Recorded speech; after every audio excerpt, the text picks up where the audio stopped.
So thank you very much for this opportunity. I think it's very important for Brazil to talk about what's happening in food and agribusiness. I'd like to invite Fernando Queiroz for this panel. Fernando is the CEO of Minerva Foods since 2007, a company that produces and exports beef and its derivatives, and also operates in the processed fruit segment. Thank you, Fernando.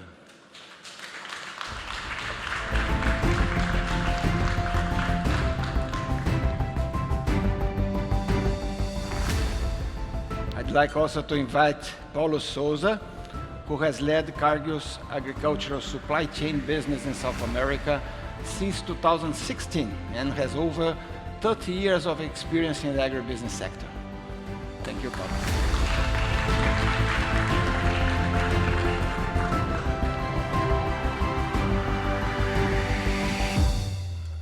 So to start this bio-investment series, how can targeted investments reshape the supply chain to food security? I'd like to introduce the audience with the topic of food security related to trade and investments. We are not going to reduce hunger and malnutrition in the world if we don't expand trade and investments. This is extremely important because there's a difference on the distribution of natural resources in the world, which makes today that Latin America has the largest surplus in agricultural food in the world. So if we look trade, Latin America has a surplus of $170 billion per year altogether, and Brazil has $120 billion. And this is the largest surplus in the world. The US and Europe has balanced the trade, and the big deficits, the largest deficits are in Asia and Middle East of $250 billion. Which happens is that today, the big trade balances in the world are between developing countries, are between the global south, Latin America with exports, and Asia and Middle East with imports, and now more and more investments, crossed investments. So because of this combination of hunger, malnutrition, to supply chains, global supply chains, trade and investments, we have here the two leading companies in South America on exports of grains, which is Cargill, and on exports of beef, which is Minerva. They have been consolidating their operations in the region and making significant investments across their supply chains, reaching clients all over the world.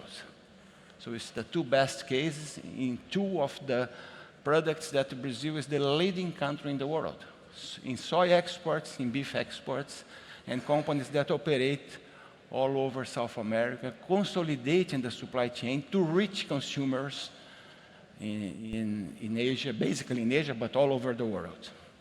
So let me start by Fernando. Fernando, I would like you to discuss the Minerva's success story in consolidating and ensuring the sustainability of beef supply chain in South America. And I'd like also you to talk about the specific partnership that you have with Saudi Arabia, especially SALIC, in addressing global security challenges. Thank you very much. No, thanks, Marcos. Thanks, everybody. Mr. Vice President, Mr. Minister. It's an honor to be speaking in front of such an audience. But I will refer to what you just said. Why South America got to this stage? Because we have unique competitive advantages in terms of how we produce and how we can make proteins affordable.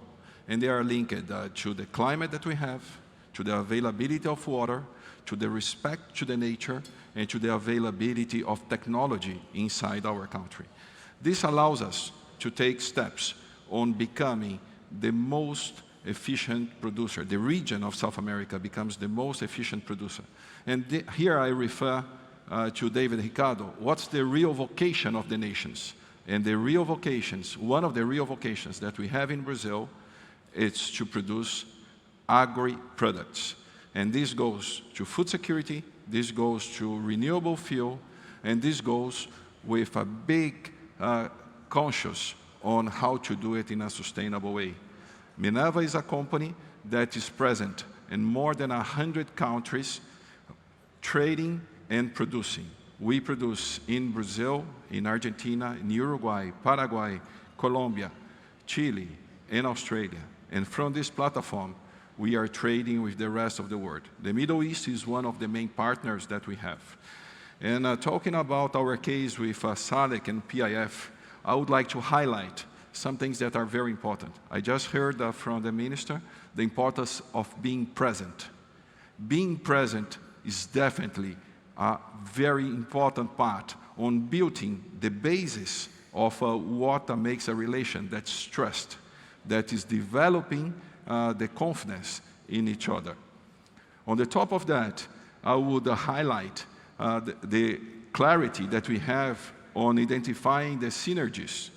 And so how we go deep, how we can build the bridges between our countries, and how we can build the bridges between our companies. And having the clarity on a business plan that produces alignment, it's absolutely vital. So I would say that the story of Minerva with the Kingdom of Saudi, with SALIC and PIF, is based on the trust, in the alignment, in the confidence, and on the synergies that we explore together. This leads us to, since we had the investment of the PIF, we multiply the company by 5.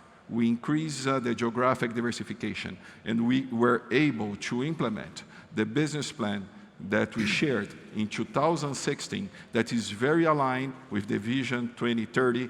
That's a great project, and it's a must that we are walking together on this direction. So, Marcos, this is some of the points that I would like to highlight. Thank you. Thank you, Fernando. And we believe that the case of Minerva is today the best case of trade and investments happening in relation to Asia, to Middle East, and also investments in other parts of the world, like the example of Australia. So together, investing in Australia, investing here in Brazil, and making the consolidation of the supply chain in South America. Paulo, we'd like you to discuss Cargill's presence and operations in South America, which is a very old experience, but very successful experience in several countries. How do you see the current and future potential of this region in the global supply chains, in grains, highlighting the differentiating factors compared to other competing countries and regions? Thanks, Marcos. Thanks to the FI Institute for inviting me to be here with you. It's an honor. Mr. Vice President, always a pleasure to meet you and to hear you speak. Well, Cargill has been operating for 159 years. We have been here in South America for the last 80 years. We started in Argentina, and we're going to be making 6 years of presence in Brazil next year. We are present more than 60 countries with operations on the ground, and we basically sell products all over the globe. And for us, it's quite clear. We have been having a very important role on feeding the world in the last century, and it's a clear conviction that for us to keep on having this significant position in feeding the world, we have to keep on being super relevant here in South America. We are the biggest corn exporters, soy exporters out of Brazil and Argentina, the two biggest powerhouses in the region, and have significant presence all over South America, with the exception of the Guianas, Venezuela, and Chile for different reasons. Otherwise, we cover basically all the area of Latin America. And what makes the region so relevant, so important, and I would say the future? Fernando summarized that. It's weather, it's land, the fact that we have the possibility to harvest two crops per year, a summer crop, a winter crop in a big portion of the area. And I'll add to what Fernando said, also have a very entrepreneurial farmer who likes to adopt technology, who's an early adopter of good technologies. We see the number the sizable number of new technology companies showing up here in the region to investing and studying and making research on the field. So there's a big field for that, big adoption of that, and that's quite a differential versus other regions. And we in Cargill, we see that from now until 2080, the globe is going to be having about 2 billion more inhabitants. On top of that, about 500 million to 1 billion people are going to be migrating to the middle, what we call middle class, within the next 6 years, which means significant change on habits of consumption. And it translates to a need of about 45 to 50 million metric tons per year of agricultural commodities like soy, soybeans, corn, wheat. And we expect that Brazil specifically is going to be the one to supply up to 80% of that growing demand. So we have been seeing the last few years, record crops, sizable growth, and that still needs to happen. Obviously, price is not going to be always giving the incentive to have the very, 7% growth, 6% growth like we had last year, but that will keep on happening in the years to come because the world needs it. Obviously, there are other areas of the globe like Russia, Ukraine, Africa that can also help supply that, but no need to say here, each one of these regions have their own challenges, so I won't go that direction. But that puts Brazil in a very privileged position, situation to feed the world, get this role that we have as a country in a very, I would say, also another big advantage that we have politically is that basically we have no enemies. We are a country that trades with everyone. That's something that we need to have as a nation, as a core value to keep on, I would say, performing on the social global role that we have. Thank you, Paulo. And one number that's very impressive is that today Brazil is the second largest exporter of agri-food commodities in the world, and the first one is the United States. But we are growing our exports in 11% a year, and the US is growing 5 to 6% a year, which means that in a few years we are going to surpass the US.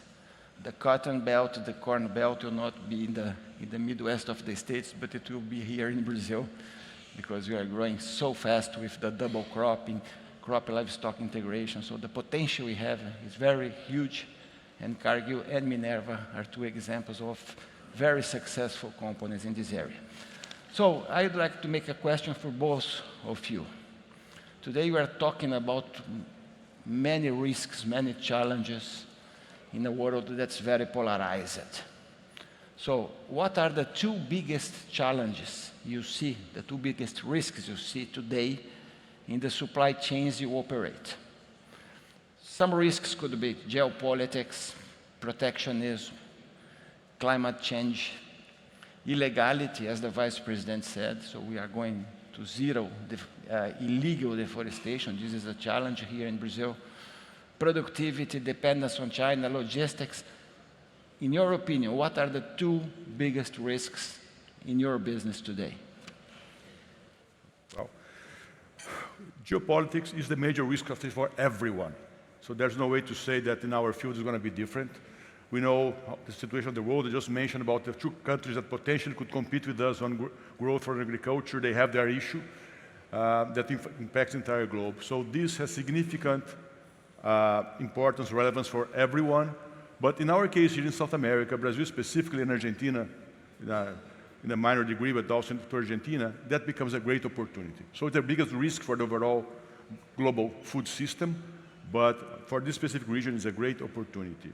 And the second one, I would like to highlight, by the way, what the Vice President just mentioned about Brazilian governments fighting illegal deforestation. That's a key thing. There's no excuse for us being so developed on the agricultural side to still be, cutting forests or gaining acreage on top of native biomes. So great to see that happening, and that's a must. Because the other big risk that we have is what I will call eco-protectionism, which is other countries who are also investing on decarbonizing, investing on somehow changing their consumer good products in a way to make it more sustainable, environmentally wise. Doesn't make any sense for us to have, I would say, production habits or land usage habits that go against that. We cannot afford to have global customers, even if, just like in minerals, they only consume a small portion of our total exports, but are very relevant, very influential on setting the trends. So it doesn't make any sense for us to fight, hey, why are they talking about land use here? It's our land to do whatever we want. We share a climate, we share the world. So we need to pay attention and to understand that that's what the world wants, and we are supplying to the globe.